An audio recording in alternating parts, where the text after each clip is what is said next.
Hey,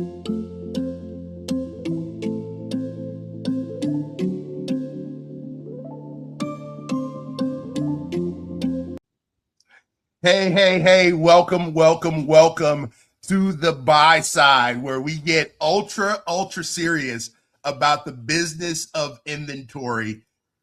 We are joined today by a good friend of mine who I've known for a very long time, Jay Clark. Jay and I go a ways back, so we'll dive into our history together. But man, Todd, my guy, how are you? We've got a professional in the room today, for That, sure. that is right. Jay and I got a Three little bit of professionals. What are history you too. talking about? Yeah, Jay and I got a little history too. We'll Yep. probably dig into that a little bit. This business isn't very big, No, as people in definitely the car not. business know. So we'll probably get into that too. But yeah, it's good to see you guys. How about this market, gentlemen? What is going? Man, we're above COVID. We're above the chip shortage. Like MMR index is the highest I've ever seen it at this point in the year. Like what the heck?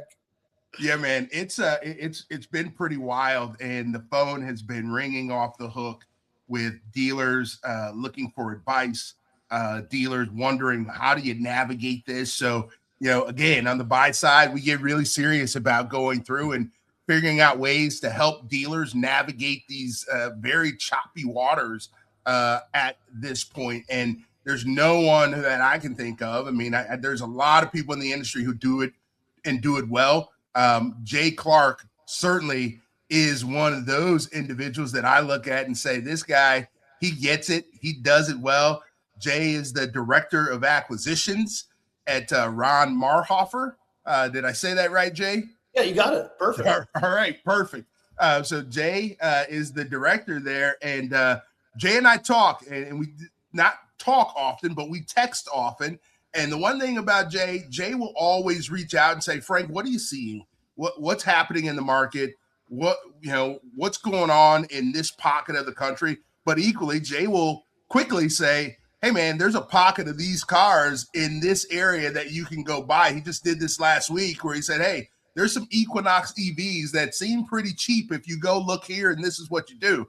So, Jay is one of those individuals that he's always looking to give, right, to the industry, and has a tremendous experience and a great background for this space that we're talking about. And how do you go out and acquire inventory? So, Jay, I want to give you a little bit of an opportunity to just introduce yourself. Tell us about yourself. What's your background? How did you get in the car business, right? Because you and I grew up and cut our teeth at CarMax together, and probably had no intention of ever being in the car business, and we just kind of landed here. So, my name is Jay Clark. Been with Ron Marhofer for a little over 3 years now. Before that, I was with a group in California in San Jose. And then before that, I was with a multi-state group based out of Florida that had stores in Florida, Texas, and California.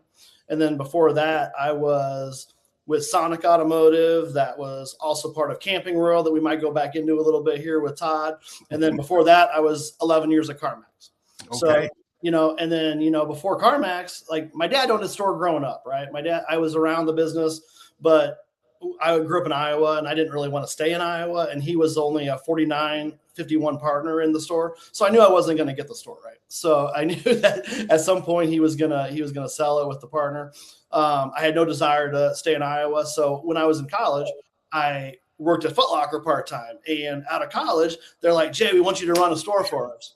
So I ran stores with Foot Locker for out of college. And, back in the day, I had my resume on Monster, and somebody reached out to me from CarMax, and they said they wanted to sit down with me. And I'm like, this might be a good fit. So I met with CarMax, went up to Naperville, did some interviews, and I got an offer, and that's how I got started.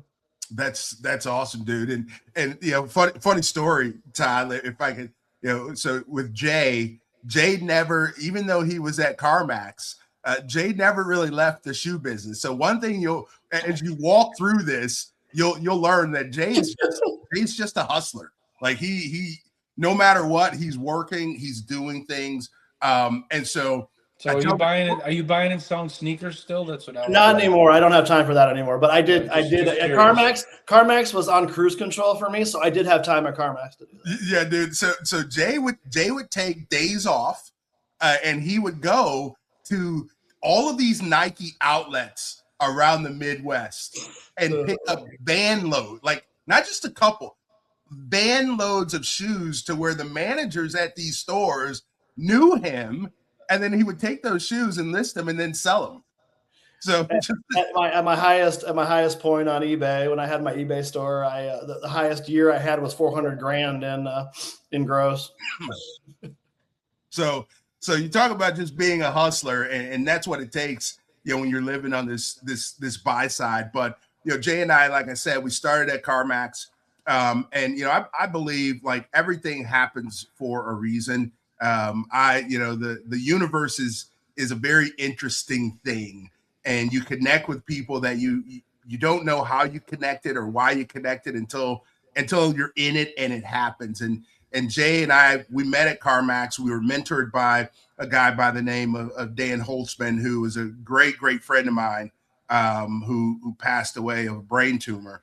But I mean, you talk about a guy who, he was just in your face, man. He was like, most people don't think of CarMax as being that traditional car business. But this guy, he made it that way. You better know what you bought, why you bought it, what options it had, what color it had, what you pay for it.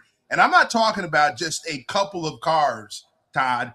I'm talking about if you went and bought 30 cars, you better have those 30 cars memorized and know them inside and out. And I always remember him saying, like, if you went to the grocery store and spent your own money, you'd have an account for what you came home with. The fact that you went to an auction and bought 30 cars and you can't tell me 3 of them means that you don't care about CarMax's money. And we learned that at a very, very early stage in our career. Sounds like a real good teacher, gentlemen. Oh my gosh, this guy! I mean, every day I think I think about him once a day. I think just some of the stuff that he taught me, and without him, I would have never understood the auctions like I do today. So let me ask you guys a question, since you both worked for CarMax, right? And back in the day when I used to literally live at car auctions every single day, a lot of the guys at the auction would be like, there's the CarMax guys, right? Like nobody wanted to go near them. Nobody wanted to talk to them. They were always the enemy. And like, I would try to talk to the CarMax guys and just be friendly with them, because I want to be friendly with everybody. It's my nature. CarMax guys weren't always friendly back, because I think they were trained not to make friends with anybody at the auction. I don't know. But I would like to know, from two guys that have been in the car business for a long time, if you had to pick, each of you, probably 2 or 3 of the most valuable things you learned at being a buyer at CarMax, what would they be that the audience would probably get some value in? Because I think there's a lot of wisdom there. You want to go first, Frank, or you want me to? I'll let you tackle that one, Jay. Okay. Well, I think the first thing is, the training. The training, I kind of look at CarMax was college, and then I graduated from college, aka CarMax, and went into the real world. Number 2 would be owning your inventory. Like for me, we had reports, right? And I knew every single car that I had, what it retailed for. And I've always used that knowledge to back into cars. What can I retail the car for? And I back into it with recon and fees and everything else. And that's always been my go-to, like for me, last month, I know how many of these I retailed at what price point, and that's where I'm going to go from.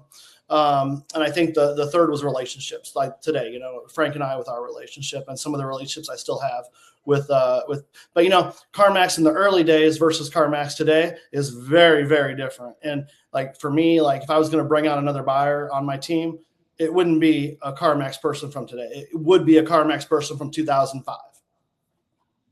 Yeah. Look, I think, Jay, you nailed that.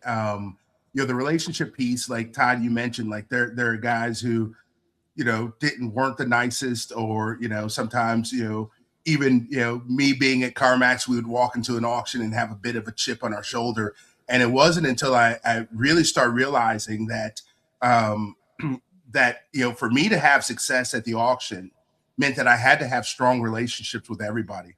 I had to have strong relationships with the guys who I was bidding against. I had to have strong relationships with the auctioneers, with the office personnel, with the ring man. Like I had to have these relationships intact. And some of my best friends are still, on the auction scene, right? Like Shane Ratliff, who is a really good friend of mine. I talk to him, every so often, and we still, connect because he and I just hit it off. And he was my auctioneer when I repped cars for CarMax all those years. Once a week, he and I were on the block together selling, a couple hundred cars, right? And so you had to have those relationships intact. But the one thing that Jay said, training, and it really is that discipline, right? Like that discipline, no matter what, to show up to the auction and walk cars. Like most people don't get that CarMax did back then.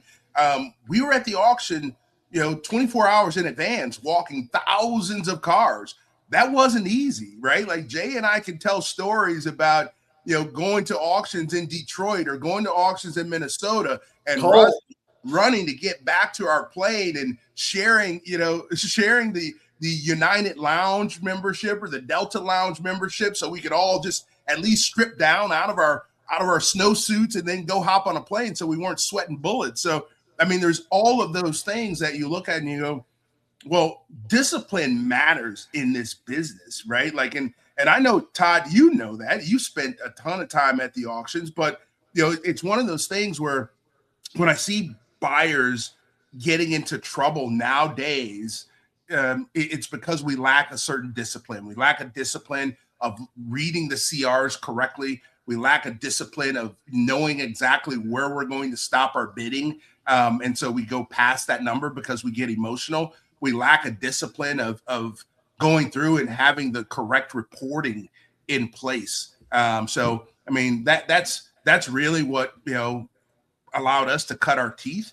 And look, we both made a lot of mistakes along the way and made a ton of mistakes at CarMax, made a ton of mistakes after CarMax in terms of buying cars. But each one of those mistakes was, a lesson learned. And I heard Rob Dell say it yesterday on Clubhouse with David Long, right? Like Rob Dell said it best. He said, look, I'm okay with that $5,000 mistake. Just don't go make it again, right? Like let's learn from that mistake and be done with it. So one thing, a couple comments about what you guys said. The word discipline kept coming to my head when you guys were talking, and when I was thinking back to my auction days. I think it's super important. When I was at an auction and I saw CarMax people there, I knew when they were looking at their clipboard and they had their number, and when they stopped bidding, they were going to stop. They weren't going to go any further. So I used that in a way to my advantage because I knew, if I'm bidding against the CarMax guy and he stops, I know he's not going to be whacking the car again. Like I just knew because they were done and they would walk away and they were going over to another lane if they worked 2 lanes, because most CarMax people only work like a couple lanes at a time. That's right. But the most important thing, couple points here. Number one, going early and walking cars is super, super important, right? You can't wing it when you go to an auction, especially, any time in the business, but especially these days, because now if a car is at an auction, more than likely there's probably something wrong with it, unless it's an off-lease car or a factory car or a repo bank car, something like that, right? If it's a dealer car, it's overaged for a reason. There's either something wrong with it or they own it for the wrong money. So you got to walk cars. And not only that, the sweet spot, as you guys know, is being able to retail cars that are under 20 G's, right? Like that's it. And you can't just wing it trying to buy a car under 20 grand with high miles on it. You just can't. You got to plug in an OBD2. You got to walk the car. You cannot rely on the CR at the sale. So I always tried to go to the auction the day before if I had the time. A lot of times I didn't. And I found when I made my biggest mistakes was when I did not go and walk the cars.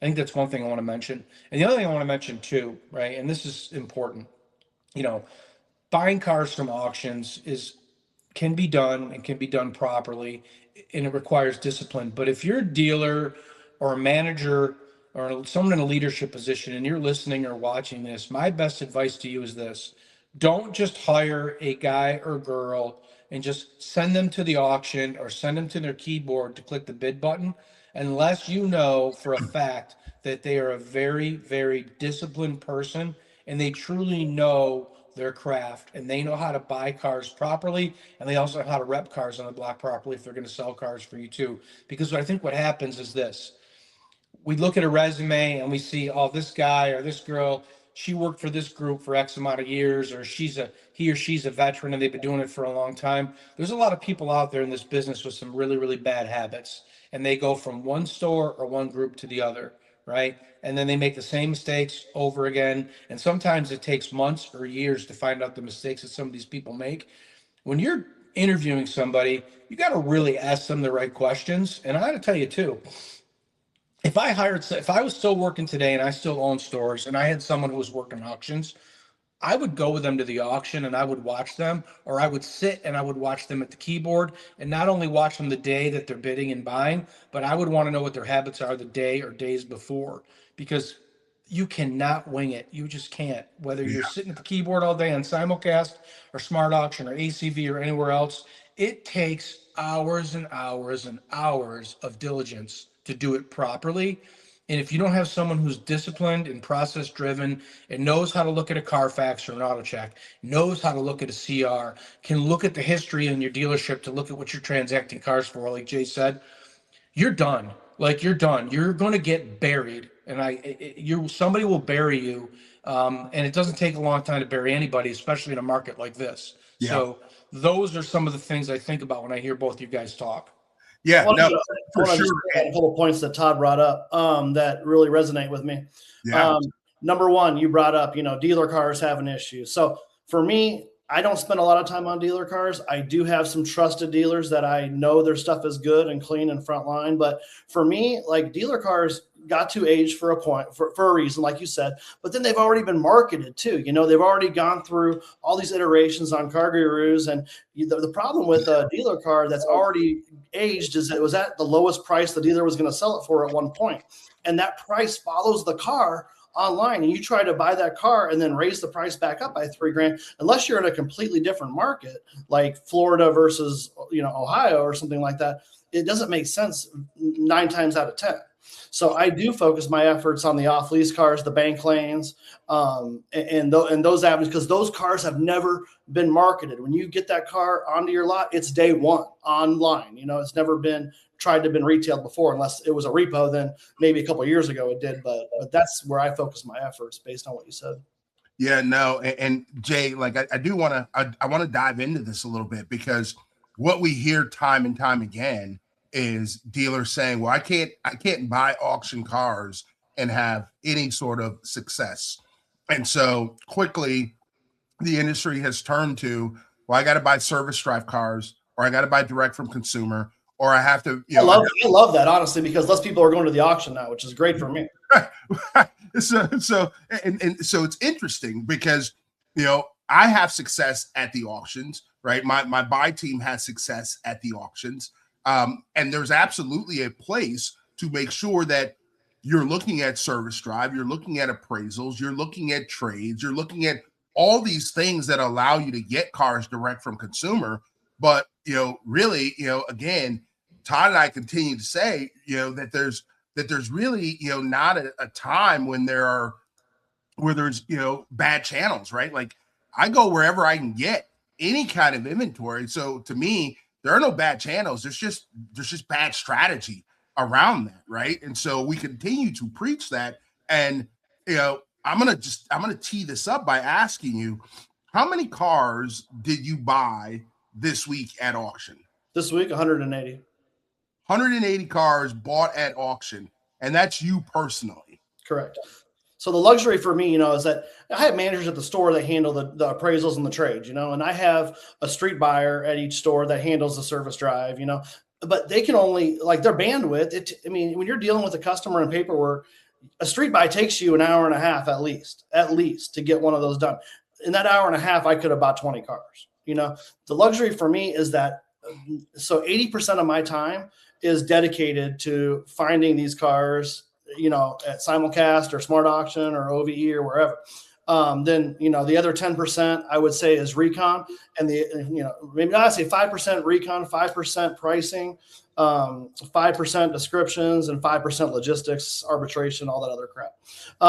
So that's where my time really goes to. So I have the luxury of being allowed to do my job and not be distracted. Like people that call, like if a vendor calls me between 8 a.m. and 1:30 p.m., I never call that vendor again because they're interrupting the time that I need because they know what I'm doing. So like if they don't know me that well, then you're not my vendor anymore.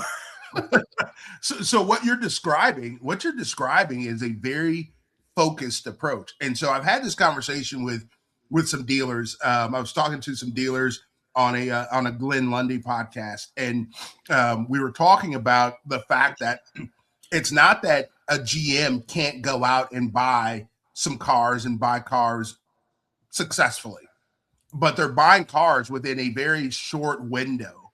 And all we're doing is saying, you need a dedicated person to spread that window out. And that window looks like an 8-hour day of just going through, finding cars, researching cars, prepping cars. And then there's more time spent to make sure the cars, let me check the reconditioning. Let me check the logistics. Let me make sure cars are arriving in a timely fashion. So I've seen your setup, and I just want you to describe that setup for Todd and the rest of our guests, because it is one of the craziest things that I've ever seen, with the number of laptops you're using and what that looks like. And I remember you put a picture online at one point, and I'm like, holy cow, like I didn't even know you were doing it that way. But just describe for us that setup, and then like a day in the life. Like you said, hey, look, I'm buying cars.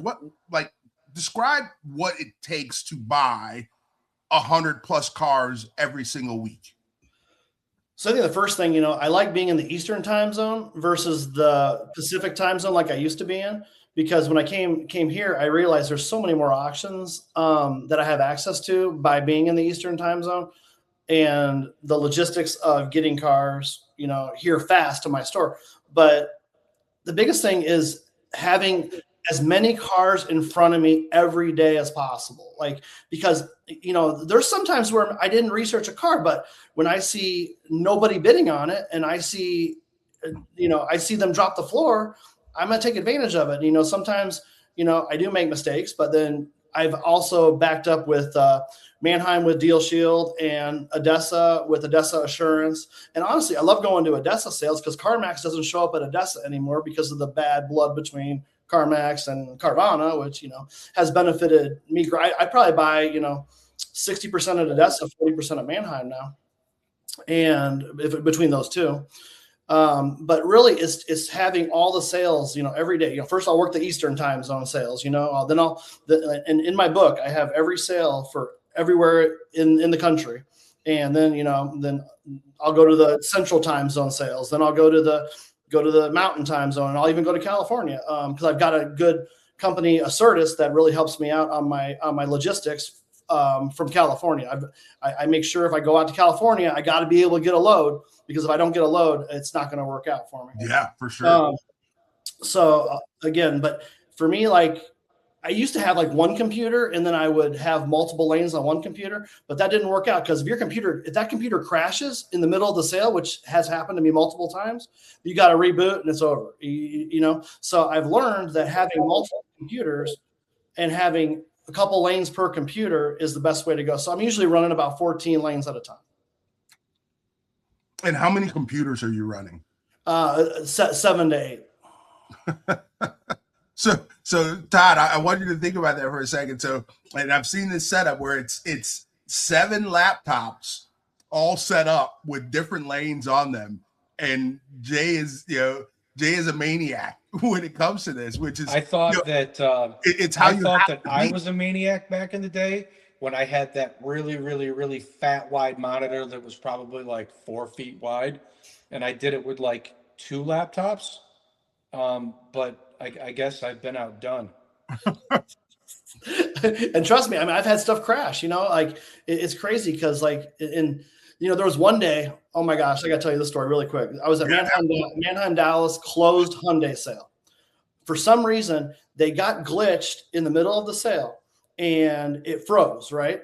And it logged everybody out and everybody else couldn't log back in. And I'm like, I'm like, I can't log back in. They're going and only they're not getting any bids. Well, then there was a couple buyers that got back online. I could not get online. I kept refreshing my screen, couldn't get back online on that computer. So switched computers and was able to get back online on a different computer. I don't know if it was the cookies or something or what.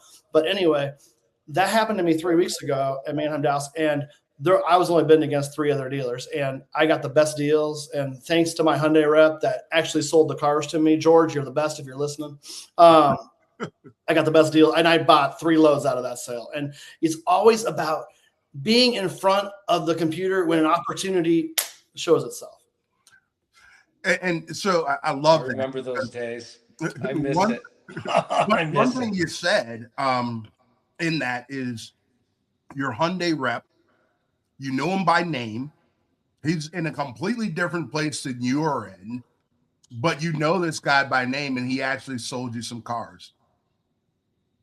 So again, it goes back to that having relationships. It works. I know who George is. That guy's still around, huh? He's great. I love him. Yeah. He helps me with arbitrations if I have problems. He's a really good guy. So Frank, Frank, let me bring something up that I think you're going to get at here. Like, that's the point of the whole thing. Like, if you're going to be in the quote unquote auction game, you need a pro like Jay who has those relationships with people like that and understand how these glitches can happen. Understand that if you're going to buy a car in California or 2 cars, you're not buying unless you're going to get a load. Because if not, you're never going to see the cars, and it's going to cost you too much money if you try to onesie twosie it. Like, it's not going to work. That's why a lot of dealers say, I can't make money buying cars at the auction, because the reason why is they don't have a professional working for them, or they're not a professional themselves. And there's a lot of people out there that say you can't make money buying cars at the auction. You can. You just have to be disciplined, and you have to have a professional or professionals doing it. You have to be a pro yourself, and you have to know all the ins and outs of the game. And if you don't know all the ins and outs of this game, you will lose hundreds of thousands or potentially millions of dollars if you don't do it right. For sure. And it's a lot of work. And everybody says, well, it's easier buying cars off the street, or it's easier buying cars in a service drive. No, it's not. Like, at the end of the day, it isn't. Like, if you're buying cars out of the service drive, how many cars you got to appraise to actually buy them? You got to appraise a lot of them, right? You have to have a process. You have to have pay plans. No different than buying cars off the street. You need to spend a lot of money in marketing and advertising, and have a culture in your dealership of buying cars from people, and have a culture where if somebody comes in and they're going to sell a car, you need to get them in and out quick. They can't be sitting there for 2-3 hours waiting to get a check because the title clerk's not coming back from lunch until 2:00. No, Mr. and Mrs. Jones need to get in and out because at CarMax, they're getting a check in 15 minutes, right? So you need to know these things. That's why it's so good. Like, if you look at the power of technology now, the fact that we can do a podcast and talk like this, and literally create it in an hour and get it out to hundreds of thousands of people potentially, or like what David Long does with Clubhouse, or some of these other channels, or the guys from Asotu, or Yossi with the car dealership guy. Like, there's so much access to so many smart people in this business. You have to be humble and smart enough to actually pay attention and listen to it and look at the success that other people have had and learn from that if you really want to be profitable in the used car business. Because every dealer that I talk to that calls me up right now that wants me to help them with my consulting business is like, we need to get better at used cars. We need to get better at used cars. Well, that's all well and good, but if you don't have talented people, and you don't have process, and you don't have discipline, and you don't have accountability in your organization, you're just wasting your time, and you're going to lose a lot of money. Yeah, look, I think you're spot on. And this whole, what we're describing and what Jay's describing is this buy center philosophy, right? Like, he's focused on auctions, but they have someone in Ron Marhofer that's focused on service drive. They have someone who's focused on Facebook Marketplace. Like, they're not saying, hey, we're not going to those channels. They're just allowing Jay to live in a world where, look, hey, the majority of our cars are going to come from auction because we have to replace what we sold. And if I'm fishing for cars in my service drive, I may not buy that car for a couple of weeks of me peppering that customer over and over again. When I can go to the auction and I can buy that car right now today, get it back to my lot, and already know that I already had leads on one just like it that sold the day before. So that's where there's value in the auctions. But Todd, you're right. You have to have someone like a Jay Clark who is willing to put in the time, put in the effort, and more importantly, has the knowledge and the wherewithal to know when to walk away from a car and what cars I absolutely need to buy. Because I would venture to say, Jay, and you can answer this question for the audience, if you bought 180, I think you said 180 this week. Yes. How many did you look at? Oh, 1,000 at least. So again, you're talking about spending a lot of time and energy looking at a lot of cars, numbering a lot of cars, walking away from a lot of cars. If you're a buyer, the one thing I would say to anyone who's out there buying cars, this is not easy. And if it comes across like it's easy and you feel like it's easy and anybody can do it, you're probably doing it wrong. Because every really good buyer that I talk to tells me it's a grind. It's a grind day in and day out to go out there and find the inventory that works for the dealership. And with that, Jay, I would say, as hard as this is, let's shift gears a little bit, because as hard as this is, I still see you taking vacations. I still see you with your lovely wife and your kids enjoying time. Like, what do you say to people who say, well, you know, if you're doing this, this is all you can do. There's no other time. Like, you're still a family man. So, like, I knew when I was taking a vacation January 1st, you know, and from January 1st until my vacation, I was preparing for that. I didn't let off the gas at all, you know. Anything that made sense, I knew that I was going to be into it, right, you know. And this is the time of year where I start to get a little nervous because, you know, it's all happened to us where we sell through all of our inventory during tax time, and then your boss is telling you to go replenish. But then we know June is coming where usually the market corrects. But, you know, this year's kind of an anomaly because the index is higher than it's ever been at this point. And so, you know, I'm just being cautiously optimistic. You know, we're still, you know, we're averaging over 800 pre-owned cars on 6 rooftops. So, you know, we're over, and our grosses are amazing. And the good thing about what I'm doing now is that I've got some great partners with like Manheim, and I'm really building my wholesale business as well. So I have multiple outs and multiple exit strategies on my cars. For example, anytime a purchase unit, well, as soon as it's frontline ready, I'm getting a CR done with Manheim Express, and I'm posting that car on OVE as well. Because if I am getting action on OVE on a car that I don't have any leads on and my SRPs and VDPs are low, I'm going to off that car so I can go replace it with something that's going to get me leads and SRPs and VDPs. So I'm really having a lot of success with that as well. And that's kind of my forward thinking is that I want to be one of these wholesalers like, you know, Unique Auto Sales in Atlanta, but I don't want the car to leave the lot though. So I want to make sure I'm doing it on OVE and not doing it in the lane like you guys are doing it, but you know, be like Don Franklin and all these guys, Music City, all these guys that are wholesaling. I feel like I've got and this is also allowing me to hold more inventory as well.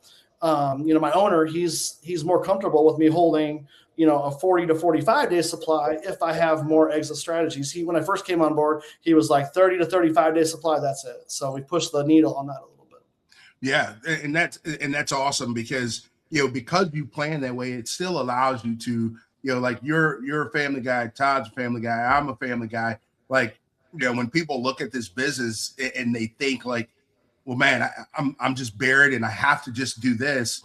I would say the opposite. I would say, you know, in this business, if you're truly planning things, it allows you to be dedicated to your work, but dedicated to your family. Make sure your loved ones are happy, because if your loved ones aren't happy, well, that makes work really, really miserable. And I don't care how much you love buying cars, it gets really, really tough if the people around you aren't happy. So that's my plug for the family life. But you brought up something in that the market is going to, what goes up must come down, right? And the Manheim Index has been hitting records, right, every single week since, you know, I don't know, if we go back 6 weeks ago, Todd and I were talking about a Manheim Index record.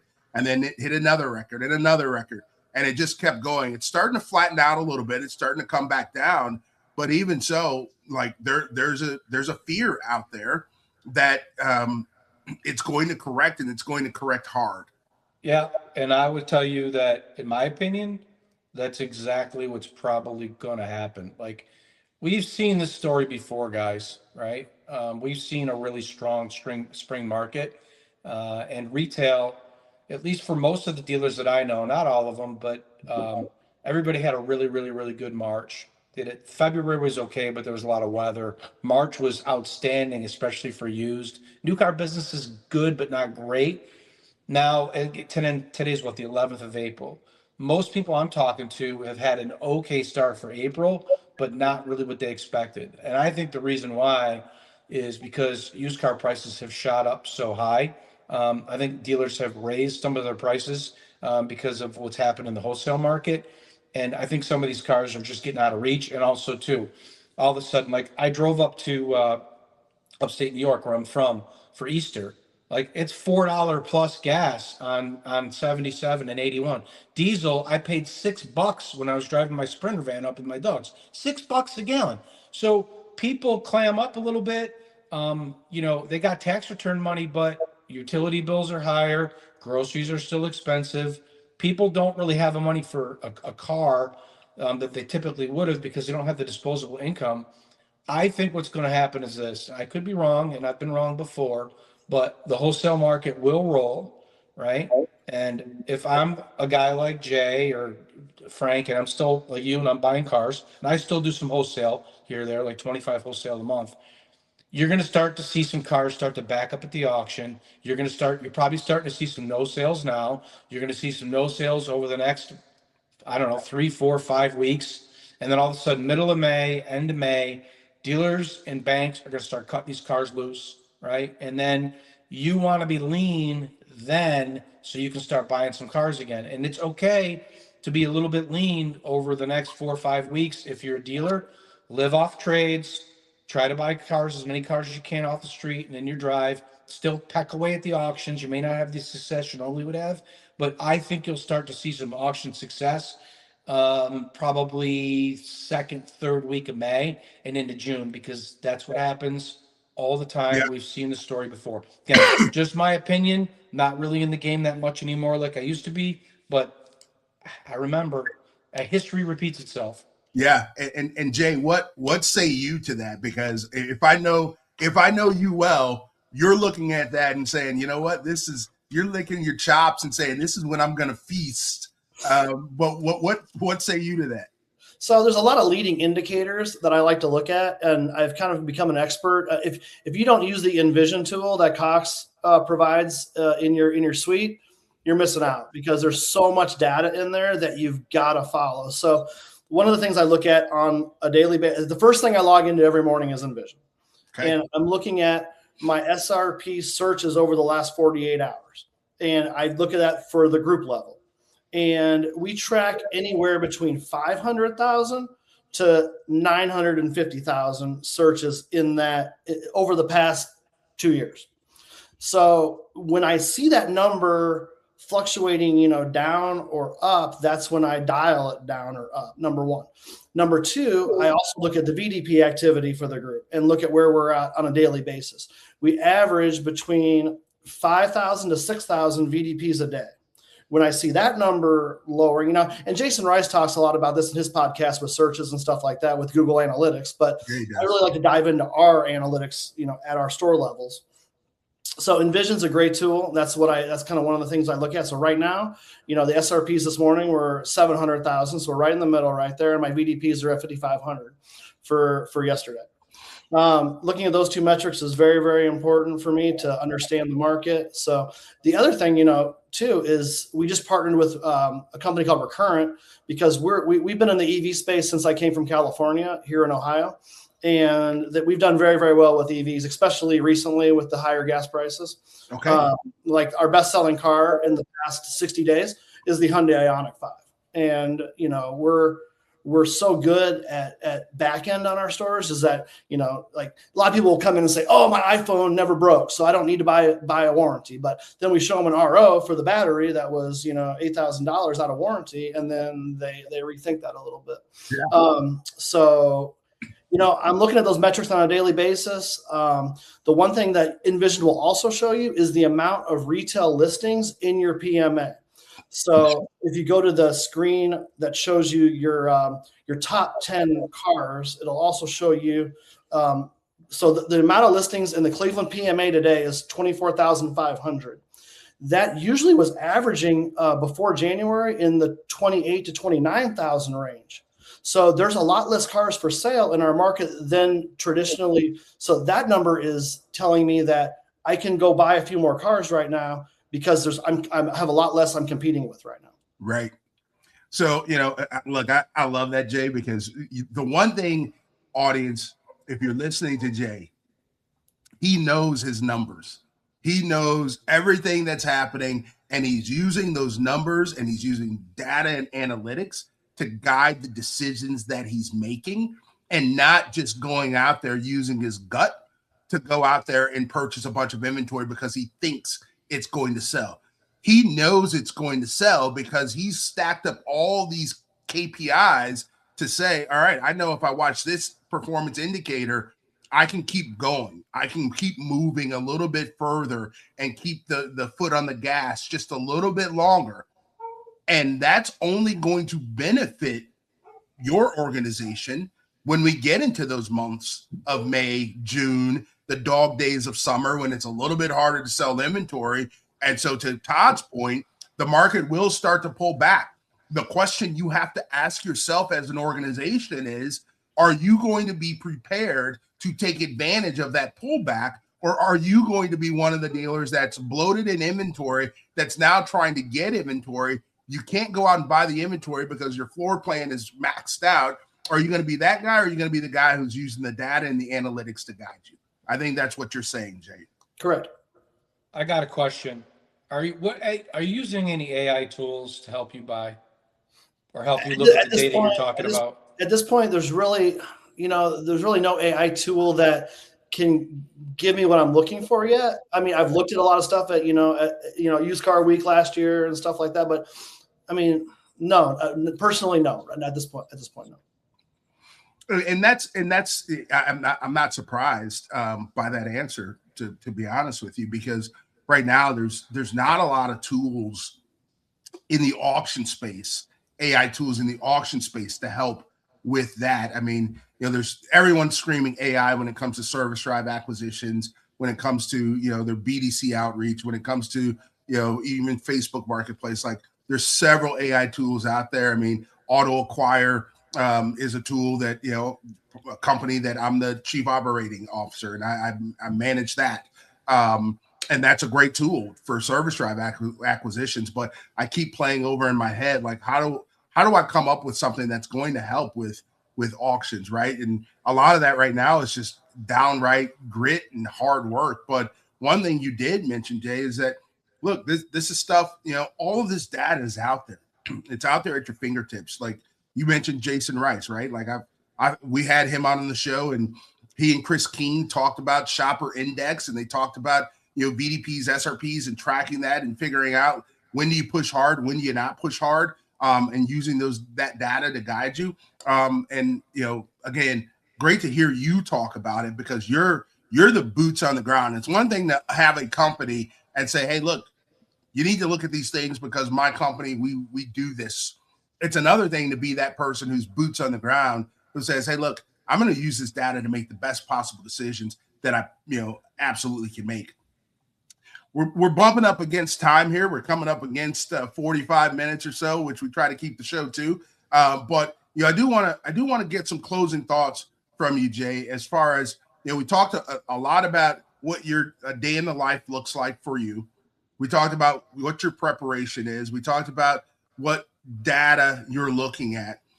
I want to shift a little bit and talk about if I'm new, if I'm just getting started buying cars at auction, what's the one piece or two pieces of advice that you would give to me if I'm if I'm just getting started, or if I'm listening to this and I go, man, I don't do those things and I need a hard reset? Where should I start? Man, you just got to start with somebody that knows the game,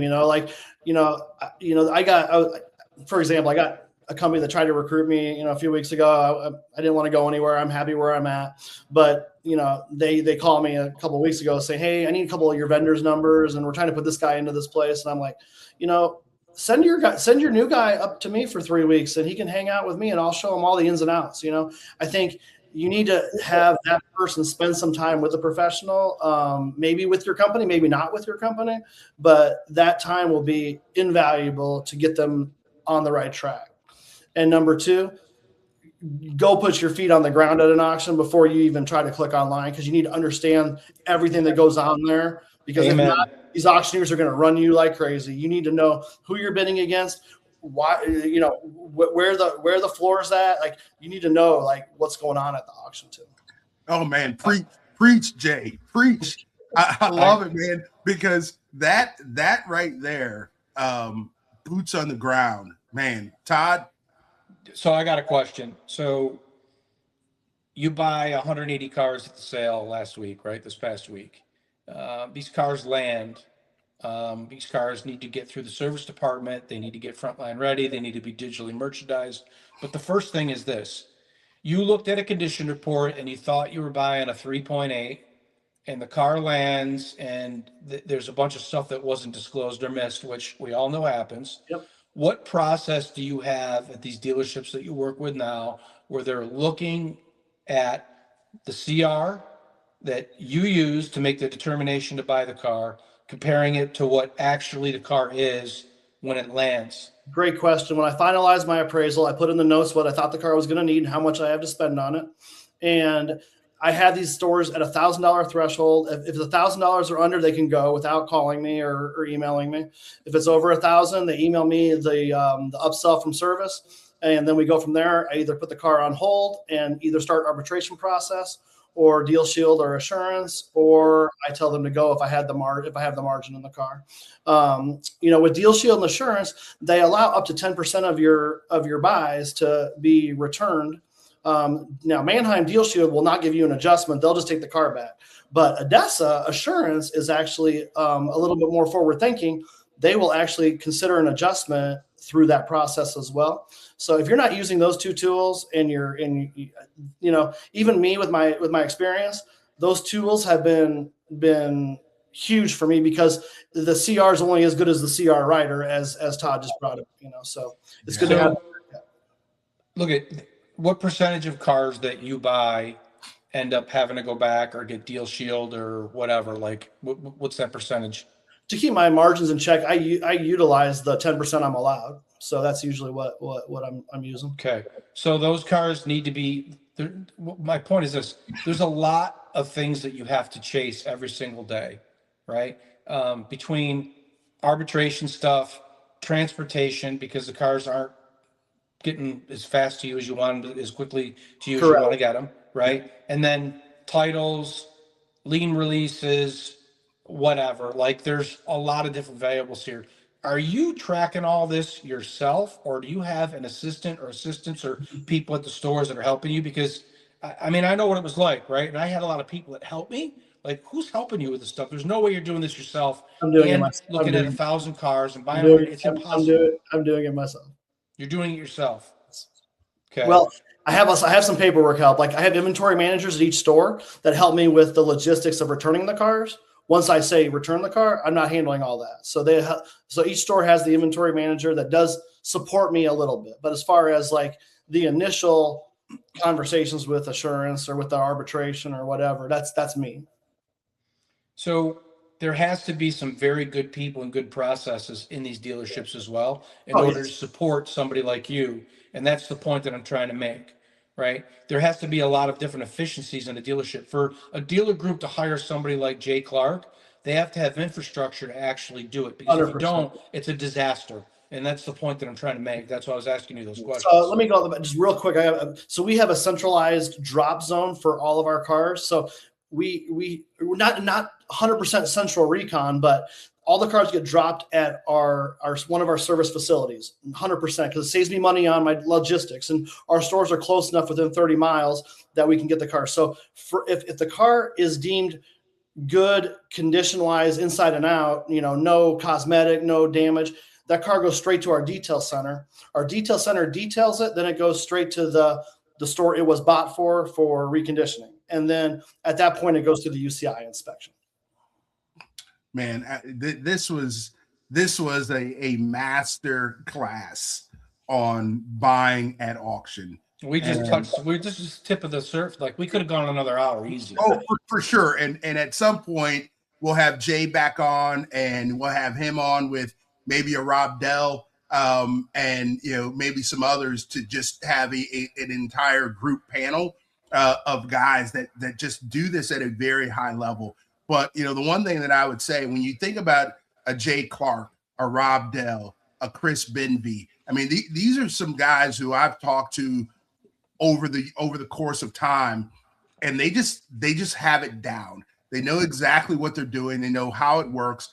But to your point, Todd, they have fantastic processes in their organizations that allow them to go out and do what they do, and do it at a very, very high level. Because in the end, Jay can go out and he can buy the best car, and that car lands at a store, and if it's mismanaged at the store level, doesn't matter how well he bought the car. And so everything that we do on the buy side, everything has to have a process, and it all has to flow.